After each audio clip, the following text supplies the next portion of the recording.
L'actualité nous oblige de vous mettre au parfum. Voilà pourquoi nous sommes là chez vous pour vous informer et former. Sortie médiatique troublante avant les élections de 2023. Hier c'était Jean-Marc Kabound. Aujourd'hui c'est Franck Diongo plutôt. Sont-ils à la hauteur de creuser leur propre tombe avant même l'arrivée de 2023? C'est juste une question posée où vous aurez la réponse. Tout de suite avec Stéphane Kalinda. Bonsoir et bienvenue à cette émission. Bonsoir, bonsoir.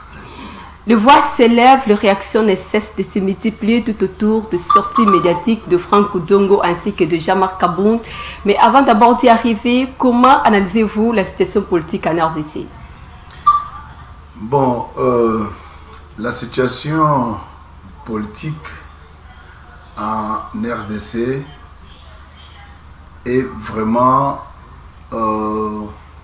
beaucoup plus focalisée sur l'Est de la République démocratique du Congo qui nous préoccupe par rapport à la guerre qui nous menace.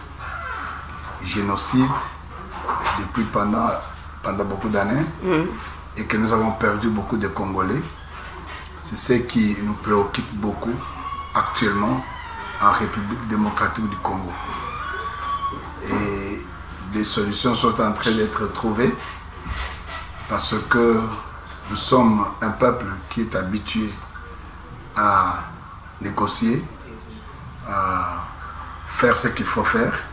Et aujourd'hui, les chefs de l'État est en train de fournir les efforts pour que la guerre puisse se terminer en République démocratique du Congo. Et croyez-vous que la politique de la négociation, c'est juste une bonne idée pour faire sortir la RDC dans cette situation? La négociation, dans le sens que il faut que les M23 puissent quitter notre territoire et libérer notre territoire. Pas négocier dans le sens de prendre les éléments de M23 et les intégrer dans les FARDC. Non, ce n'est pas ce que nous voulons. Aujourd'hui, on ne parle plus de M23. Aujourd'hui, ce sont juste les ADF qui sont au moins à la base de tout ce qui se passe à nos tours. Et croyez-vous que la République démocratique du Congo sera au moins à mesure de faire face à ces trois agresseurs qui sont devant nous? La République démocratique du Congo, c'est un pays souverain. C'est un pays qui a une armée bien formée. C'est un pays qui peut réclamer ses droits auprès des Nations Unies, qui peut réclamer ses droits au niveau de l'Union africaine. Et c'est les FARDC sont en train de se battre sur terrain pour gagner la guerre. Et je suis sûr et certain que nous allons battre donc, et puis gagner. Et la paix va être rétablie pendant les régimes de Tshisekedi. La paix va être rétablie à l'est de la République démocratique du Congo. Que demandent les ADF actuellement? Parce qu'aujourd'hui, ce sont eux qui font au moins l'actualité. Mais quel est leur objectif principalement? Ce qui se cache au-delà du rideau. Ce qui se cache au-delà du rideau, c'est qu'ils sont en train... C'est une façon de piller les richesses de la République démocratique du Congo.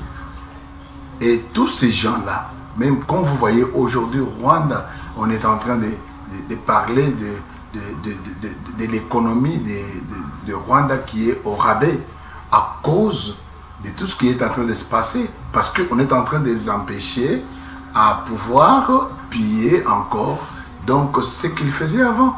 Rwanda s'est proclamé comme étant le premier producteur de coltan, et pendant qu'il ne produit pas le coltan. Et le coltan qui pille, c'est le coltan de la République démocratique du Congo. C'est-à-dire que tout ça, ce sont des gens qui viennent pour donc prendre les richesses de la République démocratique du Congo. Voilà, et c'est pour cela que la République s'est décidée aujourd'hui, avec les pouvoirs des régimes Tshisekedi, de pouvoir boutre dehors ces gens-là. Parce que si nous disons qu'ils puissent s'intégrer, c'est comme ça que nous sommes infiltrés pendant des années, parce que l'infiltration du Rwanda dans l'armée congolaise, même dans la classe politique congolaise, ça n'a pas commencé ni avec Kabila, ni avec Mouzé. Non, ça a commencé depuis le temps de Mobutu. Que nous sommes infiltrés Et c'est avec tout ce qu'on faisait autrefois, on a réformé l'armée, on a pris les gens, les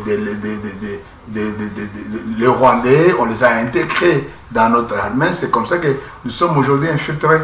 Alors s'il faut parler au moins, comme vous venez juste de l'évoquer, les ADF, ce sont juste les milices de l'Ouganda. Aujourd'hui, nous avons au moins l'armée ougandaise sur le sol congolais pour assurer au moins la sécurité, la protection, accompagner aussi nos FARDC, vu tout ce qui se passe avec le pays voisin. Ne voyez-vous pas que c'est aussi un danger de notre part, le fait de les remettre à nos côtés, vu tout ce qui se passe, parce qu'aujourd'hui, ce sont juste les ADF qui se pointent à l'horizon avec tout. Le problème, c'est que quand nous combattons, et on ne peut pas combattre du tout seul. On doit avoir des alliés. On doit être avec les gens qui sont autour de nous.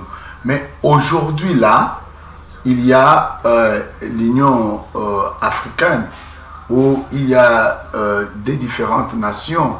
Il y a des différentes organisations internationales, alors qui permet, par rapport à certaines relations bilatérales. Donc, on peut prendre les militaires de voisins pour venir donc nous secourir afin que nous puissions sortir dans l'impasse auquel on se retrouve. Okay. Voilà, c'est comme ça que les choses se passent. Mais si on trouve que nous ne faut pas associer dans cette lutte-là nos ennemis, ceux qui nous combattent, non. Mais les milices de l'Ouganda, donc ce n'est pas l'armée régulière de l'Ouganda. Ce n'est pas l'armée régulière de l'Ouganda. Voilà, ce n'est pas vraiment, on ne peut pas dire que non, on ne peut pas prendre donc nos voisins, et non, ils peuvent nous accompagner.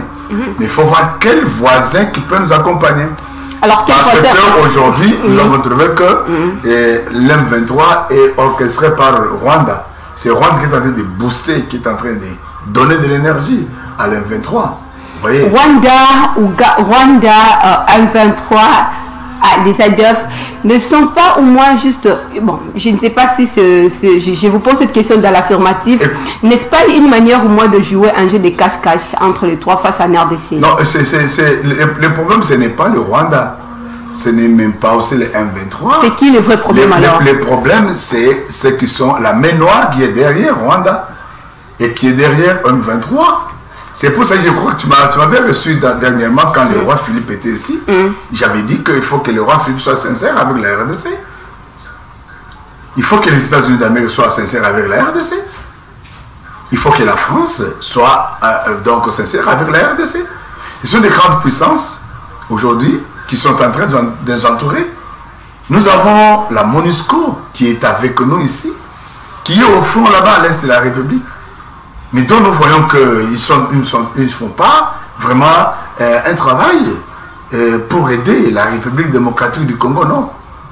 J'étais très content lorsque le président du Sénat, l'honorable Baat, à l'est de la République, dans son meeting, vous allez comprendre que tous les Congolais ne veulent pas que donc la MONUSCO puisse rester en RDC. Pourquoi? Parce que la MONUSCO est en train de voir, regardez comment on est en train d'assassiner les Congolais, mais la MONUSCO est là, croise les bras, ils ne font rien. Voilà, partant de ce que vous venez juste d'évoquer ici, comme il n'y a pas la sincérité, faut-il continuer avec la diplomatie de la négociation? Donc écoutez, la diplomatie de la négociation, on ne peut pas l'exclure. Mais aussi, se battre sur terrain est important. Est important. Se battre sur terrain est important. Nous avons les éléments. Nous avons les armes avec lesquelles on peut se battre. Et nous pouvons aller donc sur le terrain et se battre aussi. Mais dans l'entretemps, la négociation doit se faire.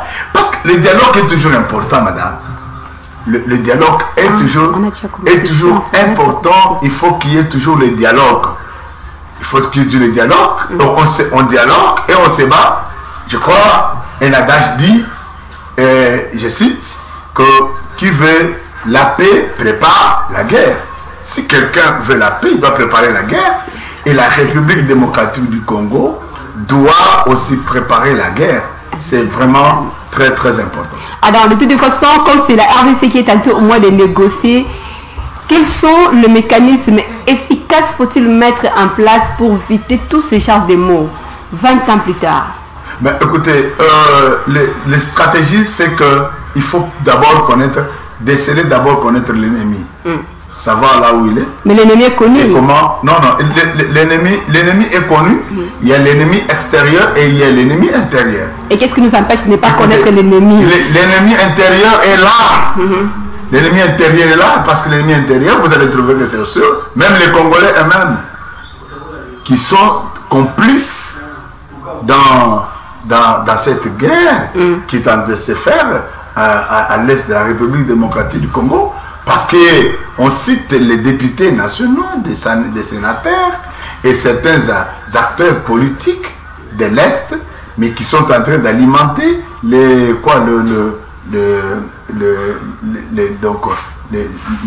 troupes qui sont en train d'attaquer la RDC. Là aussi, c'est une complicité de la part des Congolais. Mais c'est aussi des Congolais, parce que l'ennemi des Congolais, c'est le Congolais lui-même. C'est le Congolais lui-même. Même dans les propos que vous êtes en train, quand vous parlez de la sortie médiatique, de Kabound et les autres là, ça sont des scénarios. Ce sont des scénarios. Quand vous allez voir que ces gens-là, j'ai suivi, écoutez madame, avant que vous puissiez aborder le sujet de Kabound là, j'ai suivi dans les discours, j'ai suivi intégralement son discours. Kabound dit que non, et nous allons empêcher à Félix. On va y arriver, on va y arriver. C'est pas les questions que vous posez que je réponds. Non, on va y arriver complice d'abord avec la situation sécuritaire. C'est ça, c'est ce que je dis que l'ennemi des Congo, c'est le Congolais lui-même. Parce que les Congolais, ils sont de se comploter. Mais aujourd'hui, quand même, on est en train de révéler certaines choses qui n'étaient pas connues pendant les 18 ans que Kabila dirigeait ce pays. Vous voyez? C'est une trahison. Mais écoutez, quelle trahison? Ça, c'est toi qui l'as dit. Mais moi, je dis que les pays, aujourd'hui, nous sommes en train de découvrir certaines choses que nous ne connaissions pas. Et c'est avec ça, c'est ce chemin-là, qui nous mène vers donc la fin de ces scénarios. Parce que le pays, c'est un pays qui est dirigé par des hommes quand même qui ont milité, qui ont quand même donné leur jeunesse pour ce pays. Vous voyez, du temps de Lumumba et les autres, Kasavubu, Mobutu, Kabila, aujourd'hui Tshisekedi. Donc, nous savons qu'un jour ou l'autre, on va mettre fin à cette histoire. Sortie médiatique troublante avant 2023, ça a été moi notre question même de cette émission.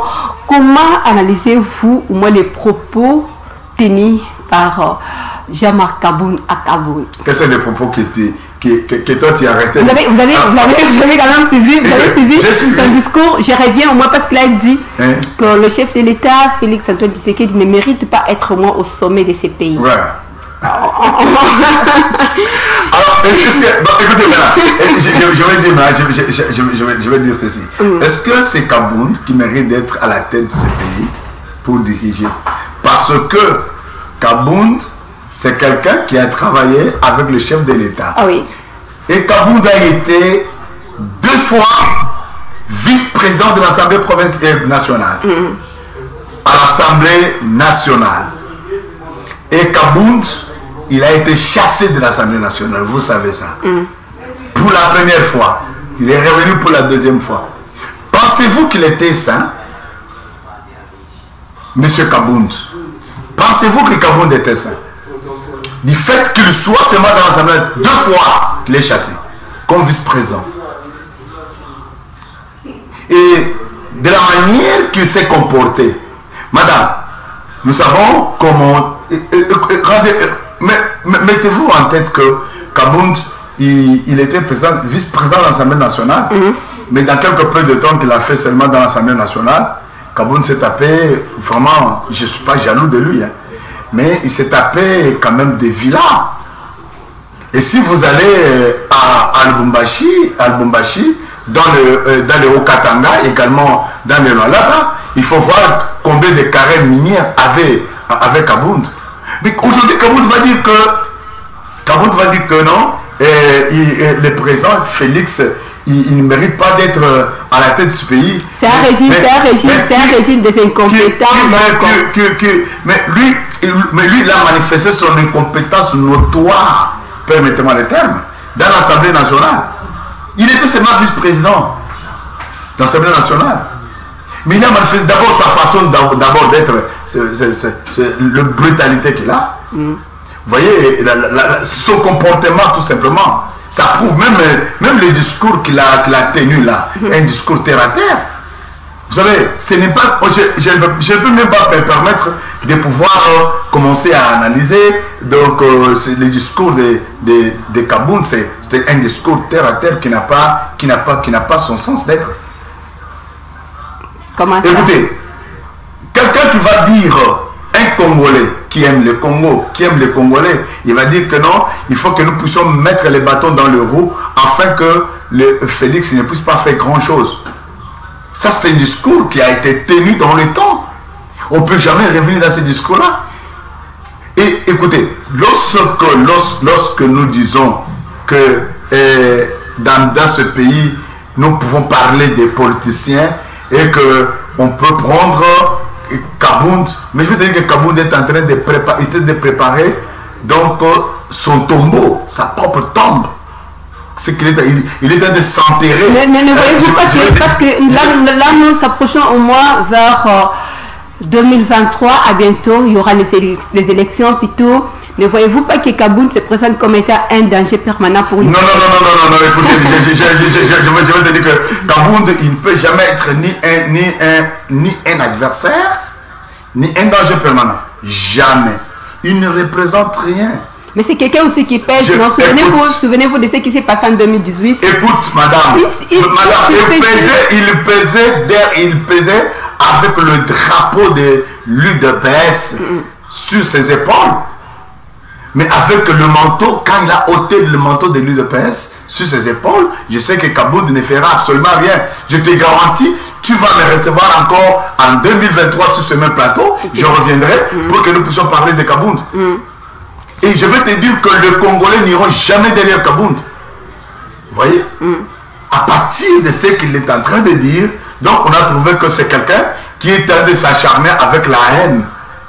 C'est quelqu'un qui a prouvé la haine contre le président Félix. Vous savez que c'est très honteux que vous puissiez... Vous savez qu'une femme, quand on la chasse du mariage, ça fait très mal. Il faut que la femme elle-même abandonne le mariage. C'est pour ça avec Kabound. Kabound a été chassé, de l'Assemblée nationale, il a été chassé de l'UDPS. C'est l'UDPS qui a fait de Kabound de ce qu'il est aujourd'hui. Madame, je ne suis pas de l'UDPS, excusez-moi, mais c'est lui qui a fait de Kabound, de ce que Kabound est aujourd'hui, c'est l'UDPS. Et il est allé faire, je ne sais pas c'est quoi, comment encore se sont partis, l'alliance pour le changement. Assez. Il est allé faire le assez. Bon, et qu'est-ce qui prouve que Kabound, il va réussir? Je vais te dire qu'il y a des grands ténors de l'UDPS qui ont quitté l'UDPS, mais effacés aujourd'hui. D'abord, quels sont les termes qu'il utilise? Quel est le niveau qu'a ce monsieur-là pour... Bon, excusez-moi. Ce n'est pas une sortie médiatique de deux façons. C'est par conséquence des causes que Kabound a tenu tout ça. Il a dit aussi la vérité aussi et au tout le monde. Étant que l'un de fruits de l'UDPS. Partagez-vous moi cet avis. Je n'ai pas bien compris la question. Cette sortie médiatique. Oui. C'est par frustration ou par connaissance de cause? Cette frustration, c'est pas... sa sortie médiatique là, c'est pas frustration. Cette frustration a créé de la haine. Vous voyez? C'est de la haine. La haine monte en lui pour faire ce qu'il a fait là aujourd'hui. Parce que dire que le président Félix a échoué, que son pouvoir, c'est un pouvoir des jouissances, ainsi de suite. Mais écoutez, il a échoué en quoi et comment il a échoué? Donc, Il a fait ce qu'il devait faire. Et il est en train de faire ce qu'il doit faire. Si Jean-Marc Kabound n'a pas soulevé le point... Écoutez, madame, écoutez. Ce qu'il est en train de faire, il le fait. Hier, Kabound a acclamé. J'ai suivi un autre discours. Kabound disait, les mots qui disaient que non, il y a celui qui doit combattre Félix Sénage et il n'est pas encore né. Mais il vient de naître aujourd'hui. Aujourd'hui, il vient de naître et il est là. Donc, lui-même qui est là, il vient de naître. Ce n'est qu'un bébé. Ce n'est qu'un bébé. Ce n'est qu'un bébé qui n'a pas encore la maturité. Et qui ne fera absolument rien. J'étais encore 2023. Je serai avec toi sur ce plateau. Tu vas voir Félix faire le deuxième mandat. Merci beaucoup, merci beaucoup. Là, on reçoit au moins Jeff Kanko qui vient juste d'arriver sur ce plateau. Bonsoir, Jeff. Bonsoir, Madame Elali. Mes excuses à nos téléspectateurs pour ce petit retard, indépendamment de ma bonne volonté. Vraiment. Vous savez bien qu'en RDC, c'est pas facile de sortir. Quand on sort à 15h, peut-être on sait qu'on peut arriver dans 30 minutes. Ça prendra 1 heure parce que nous n'avons pas de route capable à pouvoir aider. À nous aider à circuler librement, mais j'excuse pour ce retard. Hier, c'était Jean-Marc Kabound, aujourd'hui Franck Diongo. Quel regard portez-vous sur ces deux sorties médiatiques? Moi, personnellement, ce n'est pas un fait nouveau. Jean-Marc Kabound ni Franck Diongo n'ont pas inventé le bois. C'est ce que nous disons toujours, que Félix Tshisekedi et l'actuel régime, c'est le régime de jouisseurs. C'est le régime des incompétents, caractérisé par l'apprentissage au sommet de l'État. Or, quand on accède à de hautes fonctions comme président de la République, comme ministre, comme conseiller et autres, ce sont des responsabilités qui demandent à ce que celui ou celle qui les assume d'être à l'auteur des ambitions, bien à l'auteur des attentes de la population. Vous savez qu'avec ces régimes, les régimes de mon co-débatteur ici, à qui j'ai écouté ici en train de louer, les chefs de l'État, ils nous ont fait rêver. Les régimes de Félix Tshisekedi nous ont fait rêver en disant non, nous allons changer, le peuple d'abord, nous allons apporter ça, nous allons apporter ça. Si le fils maison d'Etienne Tshisekedi, entre autres Jean-Marc Kabound et Franck Diongo aujourd'hui, sont dessus par la mauvaise gestion de Félix Tshisekedi, à combien plus forte le peuple congolais. Parce que vous savez, personne ne dira le contraire. Jean-Marc Kabound était la plaque tournante de l'actuel régime. C'est lui qui était à la base même du retrait de la signature de Félix Tshisekedi à Genval. Vous n'allez pas oublier ça. C'est Jean-Marc Kabound qui a renversé la majorité qu'on détenait, nous, les FCC. C'est Jean-Marc Kabound en fait, Jean-Marc Kabound, c'est la personne orchestre de l'Union sacrée et de l'IDPS.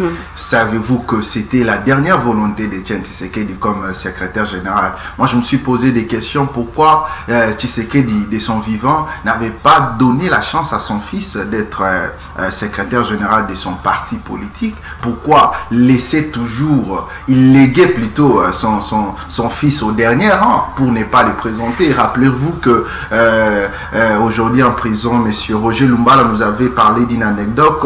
Quand Tshisekedi, le père, était vivant, on est allé auprès de lui pour proposer le nom de Félix Tshisekedi comme premier ministre. Il lui a posé les questions de savoir si c'est Félix Tshisekedi de son fils ou bien quelqu'un d'autre. Allez-y comprendre que Félix Tshisekedi n'était pas prêt pour assumer des responsabilités d'aujourd'hui. Nous en subissons et nous pensons que en 2023, il y aura alternative par rapport à cette situation. Et pensez-vous que le temps de révélation a-t-il sonné? Oui. Parce que nous ne sommes pas encore arrivés à 2023. Nous n'avons pas encore. Moi, je dis, ce n'est que le début. En fait, nous aurons des gens qui vont se désolidariser de ces régimes.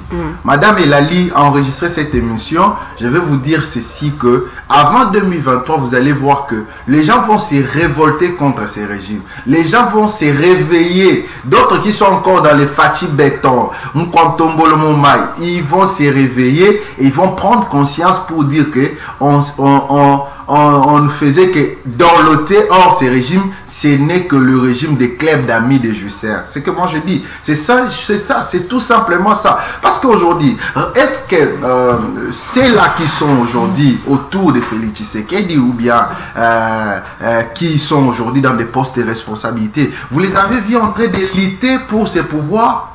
Ce sont que ses amis qui viennent de l'extérieur de l'Europe, à qui Félix Tshisekedi repose toute sa confiance. Or, il y avait deux vraies personnes ici dans ces pays. Moi, je ne suis pas de l'IDPS, mais j'ai fait partie, par moment de mon histoire politique, j'étais aussi membre de l'IDPS, par moment du vivant du Phoenix, Phoenix de l'Imété, Etienne Tshisekedi Wamulumba. J'étais aussi membre. J'ai participé, je connais des gens où leur vie, leur carrière, tout entière était consacrée dans l'évolution de l'IDPS, dans l'appartenance à l'IDPS. Aujourd'hui, ces gens-là sont dessus. Si moi je me pose des questions, si Kabound, Jean-Marc est dessus par ces régimes, à combien plus fort que moi?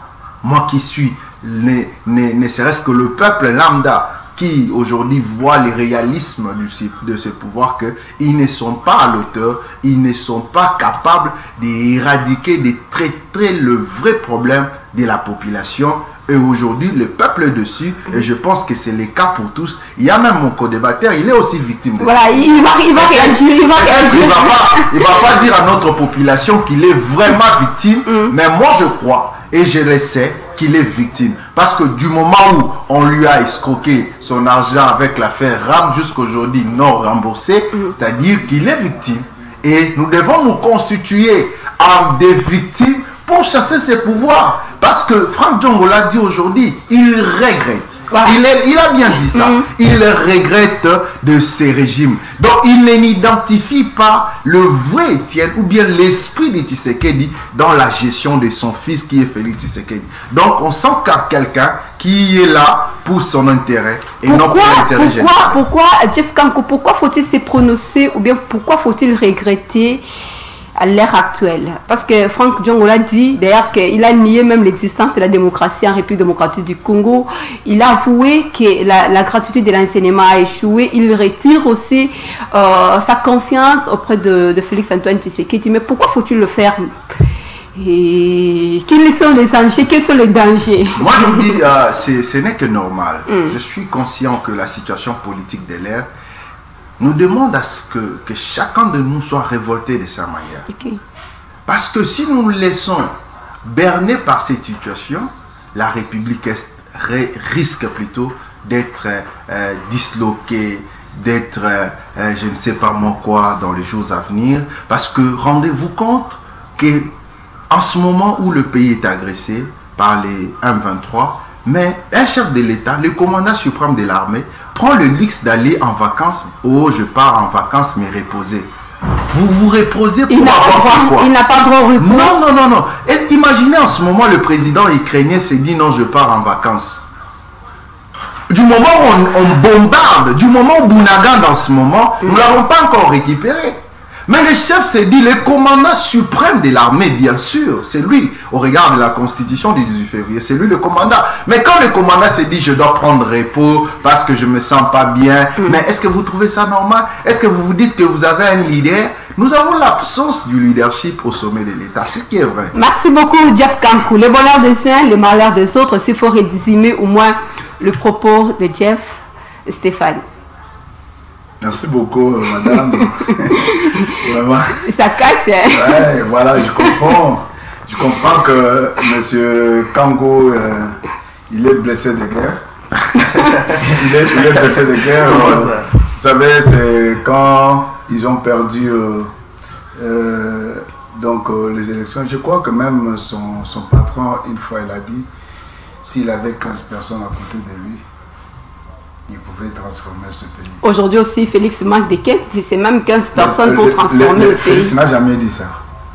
Je vais revenir sur... Je vous rappelle que j'ai dit ça.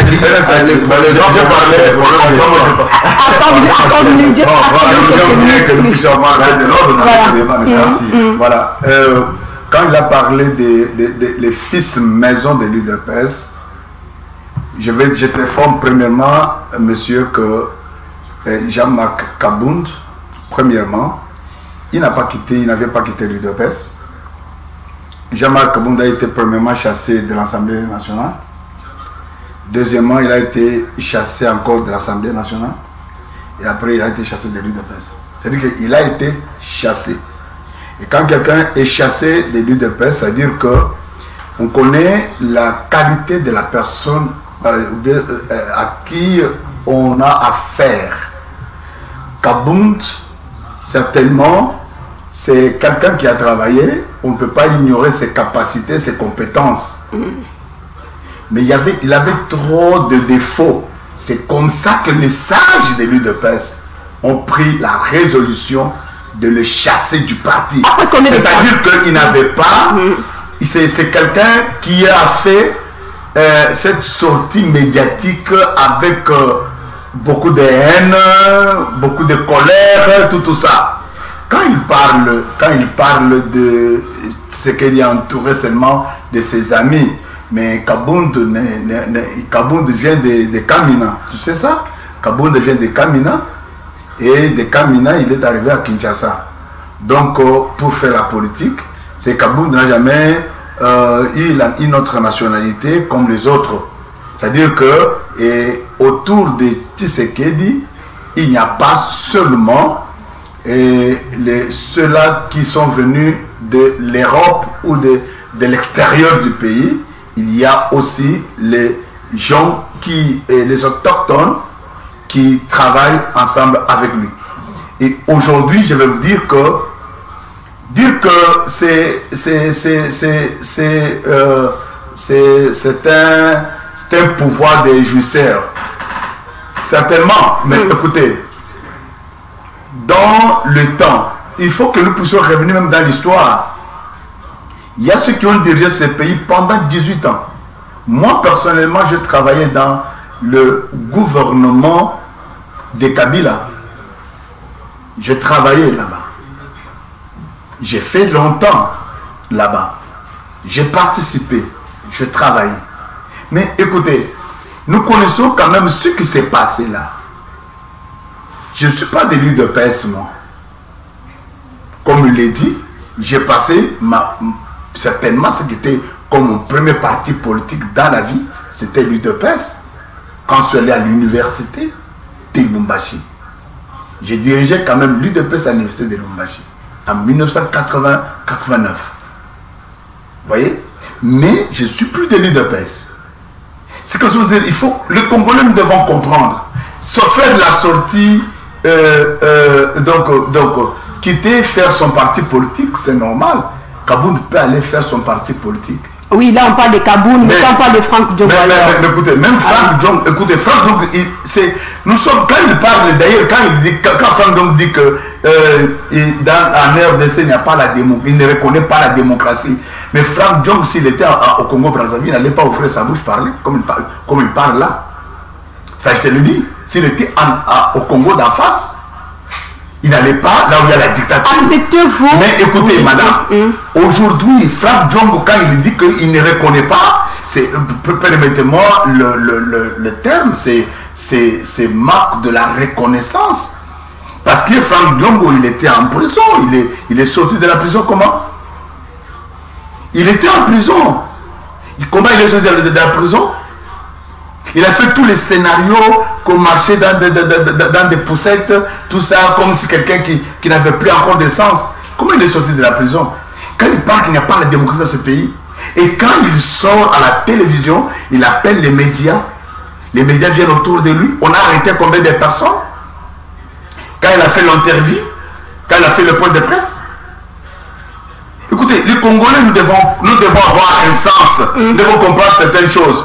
Notre pays est en train de tergiverser à cause des gens qui parlent des choses qui n'ont pas de sens pour inciter donc la population. Je vais te dire que il n'y a que les mécontents. Les mécontents, là, nous savons comment ils sont devenus mécontents. Prendre tout simplement. Il faut prendre. Quand M. Jeff dit que non, c'est Kabound En quoi Kabounda a détourné que la majorité? C'est un fils maison qui dévoile la vérité. Voilà, il dévoile des fausses vérités. Des fausses vérités. Tout simplement pour lui. Je l'ai suivi pour dire que non, le président Félix, il nous disait, il disait que en 2023, nous devons avoir 300 députés et aux autres, nous allons leur donner 200 députés. Dans la politique, d'abord, quand on définit donc la politique, les objectifs de la politique, c'est quoi? C'est à conquérir le pouvoir et le garder le plus longtemps possible. Pourquoi? Et quand on garde le pouvoir, madame, quand on garde le, tu as laissé M. Diop parler longtemps. Oui. Et quand on garde le pouvoir le plus longtemps, ça dit que Félix peut se dire que je veux faire tout pour avoir la majorité présidentielle, la majorité dans l'Assemblée nationale et au Sénat. Il a le droit de dire ça. C'est comme ça qu'un homme politique doit parler. Le pays par rapport à son dernier point, parce qu'il a dit le pays n'est pas au moins en bon uniforme, mais le président est en vacances. Mais écoutez, madame, depuis quand le pays était en bon uniforme, dites-moi, depuis quand le pays était en bon uniforme, est-ce que la guerre de l'Est a commencé aujourd'hui? Et je t'informe que la guerre de l'Est a commencé depuis le temps de Mobutu, vous savez ça? Et président Félix, la Constitution lui reconnaît le congé, n'est-ce pas? Même toi, tel que tu travailles sur Show TV, tu as droit au congé. Ce n'est pas pour dire que si Félix va en congé, c'est-à-dire que le pays va être en moule. Non, jamais. Vous voyez, le pays doit fonctionner parce que Félix, le président, c'est une institution. En tant que président de la République, c'est une institution. Il y a des différentes institutions. Nous avons Sénat, nous avons l'Assemblée nationale, ainsi de suite. Et ce n'est pas Félix, bien qu'il est le commandant suprême, ce n'est pas lui qui va au front. Et même en étant en congé, il peut commanditer des choses. D'accord, même en étant en congé, il peut commanditer des choses. Mais s'il tombe malade, s'il tombe malade, il va quitter l'hôpital pour venir diriger. Vous réagissez parce que vous avez suivi avec beaucoup d'attention plutôt le propos, les réactions de Stéphane. Je l'ai suivi religieusement. Voilà. Je suis un peu choqué.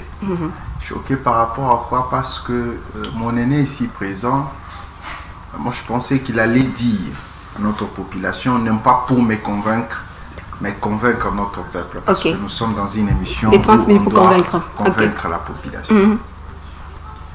Moi je dis ceci, si Kabound,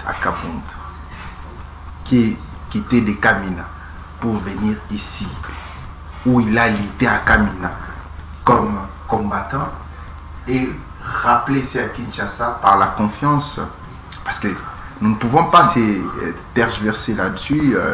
Les partis politiques, ce sont des faits privés. Nous ne pouvons pas dire. Mais en termes de confiance, je dis, Etienne Tshisekedi avait beaucoup plus de confiance à Kabound qu'à son fils. Parce que je vous ai parlé d'une anecdote aussi. Aujourd'hui, son fils au pouvoir, est-ce qu'il fait ce que son père rêvait de faire de ses Congos? Je pense que mon aîné était là quand Félix Tshisekedi, Etienne Tshisekedi de Moulumba était devenu Premier ministre. C'est une histoire qui date de longtemps. On nous a parlé des choses qui d'elles-mêmes descendaient et baissaient plutôt le prix.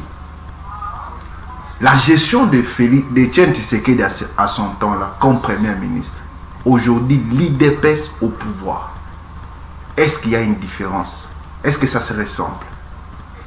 Peut-être ils pourront dire que les temps sont différents. Mais aujourd'hui, est-ce que le peuple congolais peut se dire fier d'avoir à la tête de la République un parti qui se dit social ou bien socialiste, mais qui ne répond pas à ce socialisme dans la population? Là, vous appuyez directement les propos de Jean-Marc Kabound. Tout à fait. Mais le parti, il y a une controverse, madame. Un parti social au pouvoir, mais le peuple subit la misère. Vous allez dire que Jean-Marc Kabound n'a pas raison? Vous allez dire que nous, ici, du FCC, c'est que nous décrions depuis des jours et nuits que la gestion de Félix Tshisekedi n'est pas une gestion compétente. L'FCC. Mais oui, l'FCC dont il fait allusion, moi je dis, j'allais peut-être oublier une chose. Mon aîné ici vient de parler, il vient de dire ici dans votre plateau qu'il était au pouvoir avec le gouvernement. Voilà, avec vous. Donc, c'est-à-dire qu'il a l'expérience de la gestion de la res publica. Est-ce qu'il peut dire à notre population que la gestion qu'il a connue du temps de Joseph Kabila et la gestion d'aujourd'hui, est-ce que cette gestion dépasse celle de Joseph Kabila ou bien c'est meilleur que celui de Joseph Kabila? Voilà, il va répondre au moins à cette question. Non, mais parce que je vais chuter pour voilà, non, attends, je vous pose cette question avant de chuter parce que je vais conclure avec vous, avant que Jeff puisse répondre à votre question. Il y a au moins les deux sorties médiatiques de Jean-Marc Kaboun ainsi que Franck Djongo. Ne croyez-vous pas qu'ils ont créé leur propre tombe face à la politique actuelle?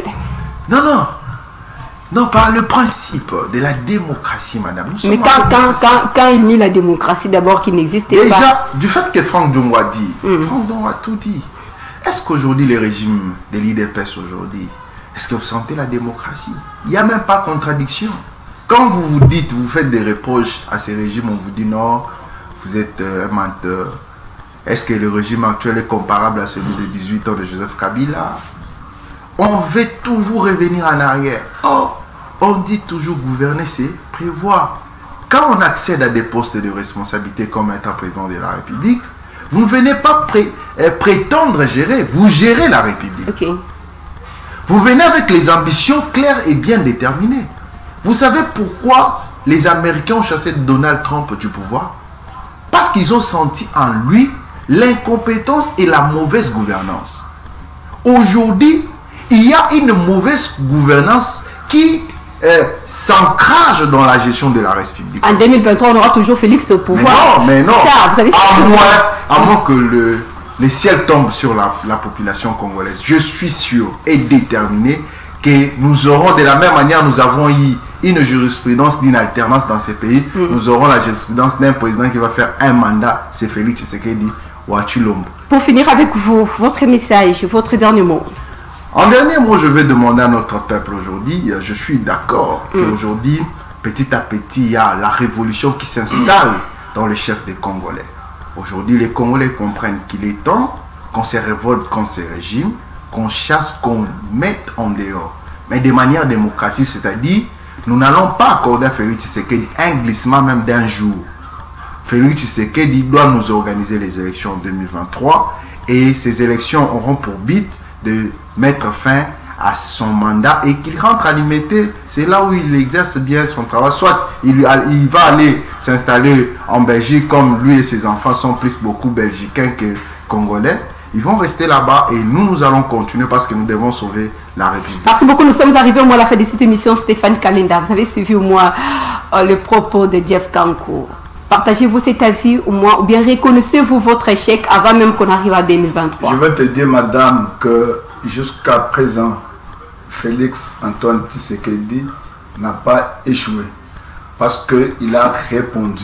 Il a répondu. Quand il parle du social, je vais te dire, tu as suivi. Donc, parce qu'on pense le social, on parle de la politique salariale aussi. N'est-ce pas? Et dans la politique salariale des fonctionnaires de l'État, il y a eu 30% qu'on a ajouté. Et cette fois-ci, donc au mois de juillet, ici, il y a 15% qu'on va ajouter. Ça fait 45%. Et ça s'est fait dans leur temps. Parce qu'ils ne veulent pas qu'on puisse parler, qu'on fasse la comparaison, la politique comparative. Donc c'est qu'il est en train de dire, écoutez, je vais te dire que le peuple congolais, il voit de ses propres yeux le travail que Félix est en train de faire. La gratuité a échoué, comme l'a dit Franck. C'est faux. C'est faux. Mais la gratuité a échoué en quoi? A échoué en quoi? Parce que les enfants ont étudié et l'année vient de se terminer. Bien qu'il y ait eu des grèves, mais les grévistes, ils sont allés dans des réunions ensemble avec le membre du gouvernement et puis on les a convaincus aujourd'hui On a donc ceux qui étaient comme les NU, ils ont été donc mécanisés. Vous voyez? Et c'est ce mois ici, ils vont toucher leur salaire. C'est-à-dire que le président Félix Antoine Tshisekedi est en train de faire le travail, et je vais vous dire que le peuple congolais qui me regarde en face va lui renouveler sa confiance. Que faut-il espérer, parce que Jean-Marc Kabunda fait sa sortie, Franck Diongo, bientôt on attend au moins Augustin Kabouya, mais avant de répondre, au moins que faut-il espérer, parce que là nous sommes arrivés au moins à la fin de cette émission. Je vais te dire ceci, Franck Diongo, il a fait sa sortie, nous sommes dans la démocratie, bien qu'il nie la démocratie, je ne sais pas par quelle magie et par quelle compréhension. Est-ce qu'il connaît le mot, la démocratie, c'est que ça signifie? Et aujourd'hui, il est passé à la télévision, donc il a fait le point de presse, il a parlé, il a droit de rester dans l'union sacrée ou de ne plus rester dans l'union sacrée, de retirer sa confiance à Tshisekedi ou de continuer à avoir confiance à Tshisekedi. Ce sont quand même des groupes pour ceux qui vous quittent, moi. Écoutez, je vais te dire, Franck Diongo c'est une personnalité, mais Franck Diongo ne pèse pas, ça il te le dit. Il a son parti politique, parti mallette. Mais je te rassure, va sur la rue, pose la question à 5 personnes, est-ce que vous connaissez les partis de Franck Diongo? Ah bah. Nous sommes arrivés à la fin de cette émission. Il y a William qui nous signale que c'est la fin, vraiment. Jeff Kankou, bien que tu aies venu en retard, Stéphane Kalinga, nous vous disons merci d'être là. C'est nous qui... alors c'est de vous dire merci. Merci beaucoup. Nous sommes arrivés au moins à la fin de cette émission. Suivez la rediffusion de cette émission le dimanche à 19h. Bonne suite des programmes sur nos antennes. On se retrouve le mercredi prochain. Au réel plaisir d'avoir un nouveau numéro. Au revoir.